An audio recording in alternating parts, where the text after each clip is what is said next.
Madame, Monsieur, bonjour et merci d'avoir pris le rendez-vous de ce 13h dont voici le sommaire.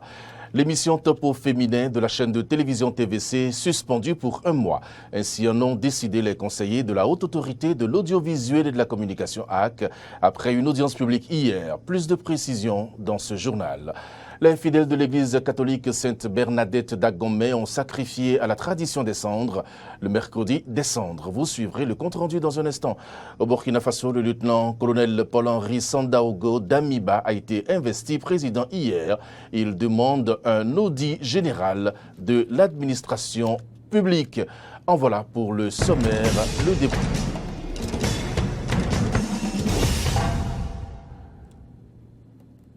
Bonjour et merci pour l'attention.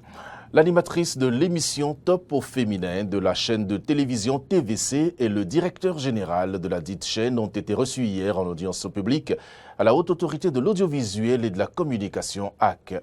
Les conseillers de l'institution, avec à leur tête le président, ont statué sur les dérives intervenues dans l'un des numéros de l'émission. Voici le compte-rendu de Clémence Sotonoukoy.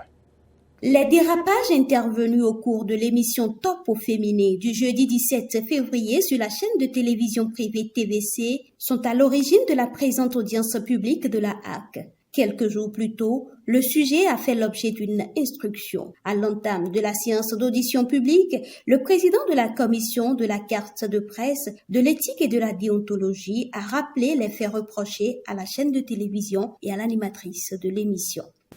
La chaîne de télévision privée commerciale TVC Bénin a initié au profit des téléspectateurs une émission dénommée Top au féminin. L'édition du jeudi 17 février 2022 a porté sur le terme Busy Girl, sexualité décomplexée ou vénale. Au début de l'instruction, le 22 février dernier, nous retenons que la rédactrice en chef, animatrice de l'émission, incriminée et chef de programme ne dispose pas d'une carte de presse. La grille des programmes diffusée actuellement par TVC Bénin, n'est pas communiquée à la HAC en violation de la convention qui lie l'institution la société à l'institution de régulation des médias. Présents à l'audience, les deux mises en cause ont reconnu les faits qui leur sont reprochés. Notre intention, ce n'était pas de faire l'apologie du busy, c'était de sensibiliser autour. C'est vrai que c'est parti dans tous les sens. On s'excuse vraiment pour ça. Peut-être que nous ne sommes pas excusables, mais nous demandons votre clémence. Nous avons voulu produire une telle émission pour que le corps social tout entier puisse en prendre davantage conscience et prendre les mesures qui s'imposent pour pouvoir commencer par combattre le phénomène. Monsieur le Président, il ne nous reste qu'à présenter nos excuses pour vous faire la promesse que nous ferons beaucoup plus attention prochainement. Nous serons beaucoup plus vigilants par rapport à ces sujets sensibles. En bon père de famille, le président de la Haute Autorité de l'Audiovisuel et de la Communication a prodigué aux mises en cause quelques conseils. À partir d'une faute, nous constatons qu'il y a encore d'autres fautes en arrière. S'il n'y avait pas ce dérapage, on ne saura peut-être pas que deux de vos collaborateurs ne sont pas détenteurs de la carte de presse. En tant que directeur, nous vous demandons de nous aider à mieux gérer les professionnels des médias. Madame, vous êtes jeune, vous avez de l'avenir devant vous. Essayez désormais de mieux vous contrôler. Ne vous laissez pas emporter. Après la plénière, il a été décidé, entre autres, de la suspension de l'émission pour une période d'1 mois. Article 2. Le directeur de la télévision privée commerciale TVC Bénin est mis en demeure de veiller à la qualité professionnelle de ses collaborateurs. Article 3. Le directeur de la télévision privée commerciale TVC Bénin est mis en demeure de respecter les dispositions du Code de l'information et de la communication et les clauses de la convention signée avec la HAC. Article 4. L'émission interactive Top au féminin est suspendue pour une période d'1 mois pour compter de la date de notification de la présente décision. Le directeur de la chaîne de télévision privée TVC a dit avoir pris bonne note de la décision. Il a par ailleurs promis de veiller à sa mise en application. Vous le savez, le Conseil des ministres s'est réuni hier sous la présidence effective du chef de l'État, Patrice Talon. Plusieurs décisions ont été prises, dont la hausse des prix des produits pétroliers. Au terme du Conseil des ministres, le porte-parole du gouvernement a répondu aux questions des journalistes par rapport à la position du gouvernement en ce qui concerne les nouveaux prix des produits pétroliers. Suivez la réponse de Wilfried Léandre Rombedji, secrétaire général adjoint et porte-parole du gouvernement. Chacun va observer malheureusement que les prix des produits pétroliers, donc le pétrole, l'essence, le gaz aussi, que ces prix vont connaître encore une augmentation, ici au Bénin comme ailleurs dans le monde. Et la situation qui prévaut, dont nous venons de parler, a déjà provoqué, chacun peut l'observer, une hausse des prix au plan mondial, le prix du gaz notamment, le prix des hydrocarbures, à telle enseigne même que certains grands pays producteurs qui ont pris l'habitude de maintenir les prix à un niveau accessible pour leur population depuis toujours, ont été confrontés à cette réalité et donc ont été obligés d'ajuster leurs prix. Dans notre contexte, malgré les efforts du gouvernement pour soutenir les prix des hydrocarbures, donc les subventions, la hausse va se ressentir. Et elle aurait été encore plus importante si le gouvernement n'agissait pas pour atténuer en apportant une certaine subvention à ces prix-là afin que les populations ne soient pas obligées de débourser beaucoup plus que ce qu'elles déboursent actuellement ou ce qu'elles vont débourser dans les prochaines heures pour avoir ces produits-là. C'est vous dire que, encore une fois, si on tient compte de cette situation des prix et de la situation qui prévaut entre la Russie et l'Ukraine, dont les impacts sur ce secteur ont commencé à se faire ressentir, le gouvernement du Bénin a particulièrement raison donc d'en appeler au plus tôt au retour à la paix. Parce que si rien n'est fait, si cette situation malheureuse se poursuit, les prix, il faut s'en convaincre, vont continuer à grimper. À moins que certains gros producteurs prennent des décisions conjoncturelles hardies pour compenser les faits. Mais cela n'est pas gagné d'avance et c'est pour ça qu'il faut en appeler au plus tôt à ce que les parties dialoguent, les parties se parlent et que l'ordre normal revienne. Toujours à l'issue du Conseil des ministres, le porte-parole s'est également prononcé, vous l'avez d'ailleurs écouté il y a quelques secondes seulement, sur la posture du gouvernement par rapport à l'agression de l'Ukraine par la Russie. La situation en Ukraine, ou pour être plus juste, la situation entre l'Ukraine et la Russie ne laisse personne indifférent. De par le monde, chacun peut observer les réactions, les prises de position ici et là.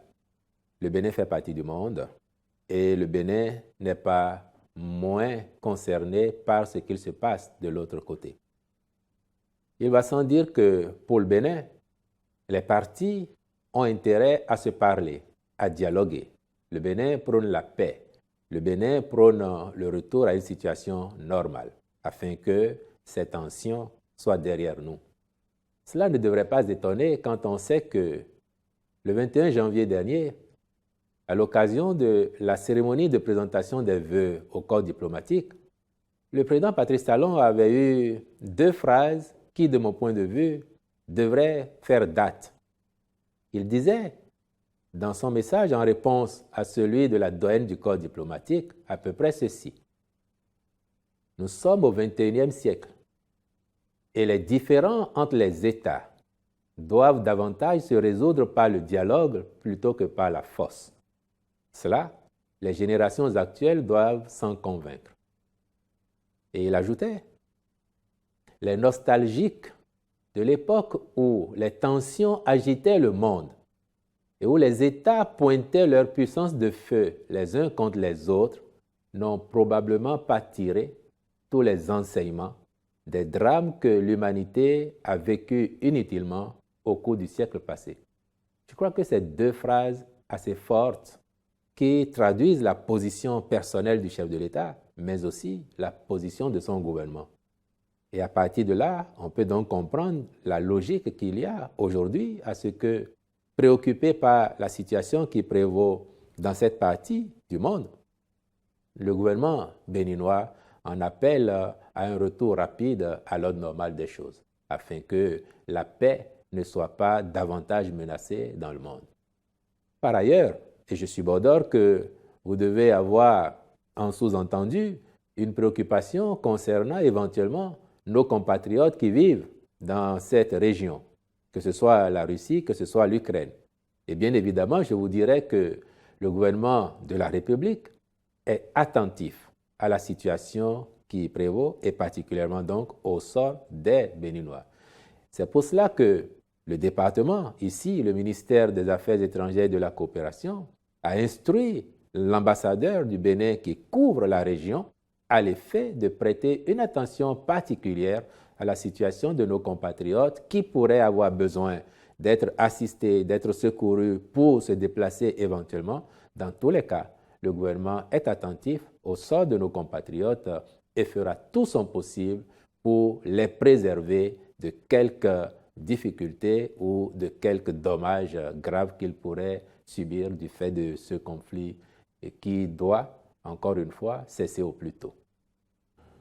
Voilà qui est très clair. Une autre actualité, vous le savez, hier c'était le mercredi des cendres, un jour de pénitence qui marque le début du carême chez les chrétiens catholiques.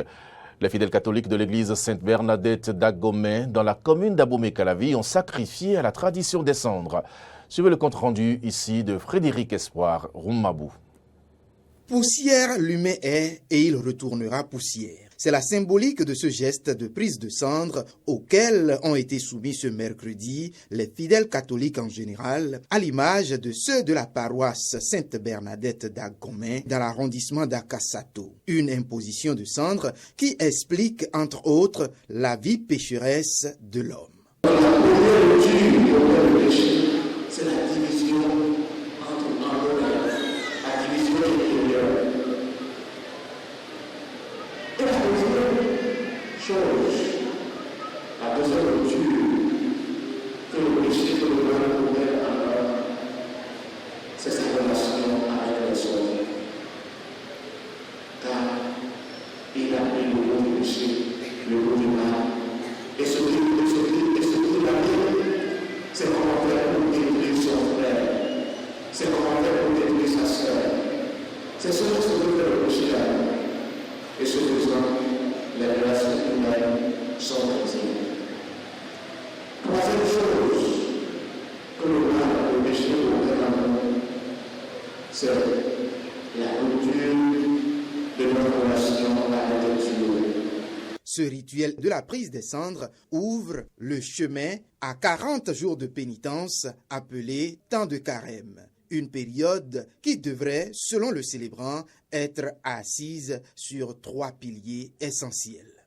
Pour semer le bien en vue d'une méthode fructueuse.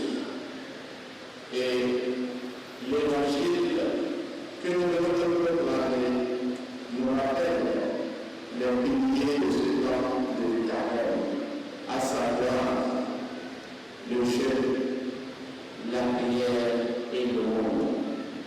Sainte Seine, chants de louanges, d'adoration, de cantiques et de prières ont marqué la célébration. Hors du Bénin, à présent au Burkina Faso, le lieutenant-colonel Paul-Henri Sandaogo Damiba a été investi président hier. Le leader du mouvement patriotique pour la sauvegarde et la restauration, MPSR, qui a pris le pouvoir par un coup d'État le 24 janvier, avait déjà prêté serment en février devant le Conseil constitutionnel. Et 24 heures après l'adoption d'une charte de la transition, La cérémonie officielle de son investiture, très courte et sobre, n'était donc qu'une simple formalité. Le lieutenant-colonel Paul-Henri Damiba demande un audit général de l'administration publique. Ces contrôles vont concerner les marchés publics, les acquisitions des biens, de services et sur les travaux publics. L'Union européenne est parvenue à un accord le 1er mars afin d'interdire les médias d'État RT et Sputnik sur son sol. L'interdiction de diffusion est donc effective depuis hier. Mais avant que l'antenne RT France ne soit coupée, la présentatrice Samantha Ramsamy a fait ses adieux aux téléspectateurs. Je vous propose de suivre un extrait de son discours. Voilà, c'était peut-être le dernier journal d'RT France. Alors après toutes les tentatives de fermer notre chaîne en Europe et les pressions que l'on subit depuis plusieurs jours maintenant, vous l'aurez compris, nous ne pourrons bientôt plus exercer notre métier, notre passion de journaliste comme nous l'avons fait pendant plus de 4 ans. Mais RT France, c'est plus que ça. RT France, ce ne sont pas que des journalistes, ce sont aussi des personnels administratifs et des techniciens de talent. Depuis notre lancement et jusqu'à maintenant, notre seul et unique objectif a été de vous informer, de vous donner d'autres points de vue, de respecter les opinions de tous, donner la parole aux invisibles des grands médias traditionnels également, que ce soit en France ou à l'étranger. Et nous l'avons toujours fait avec la plus grande vigilance journalistique, en totale liberté jusqu'au bout. Au nom de toutes les équipes d'RT France, nous souhaitions vous remercier sincèrement pour votre fidélité tout au long de ces 4 années. Voilà, l'une des conséquences à décourager, à dénoncer, n'est-ce pas, de cette guerre en Ukraine. C'est sur cette information que nous refermons ce journal. Merci de nous avoir suivis. L'information continue sur nos différentes plateformes Facebook, Twitter et YouTube et sur notre site internet www.benin-eden.tv. Bon appétit à chacun et à tous. Je vous propose de retrouver les informations sur votre télévision à 19h exactement. Merci.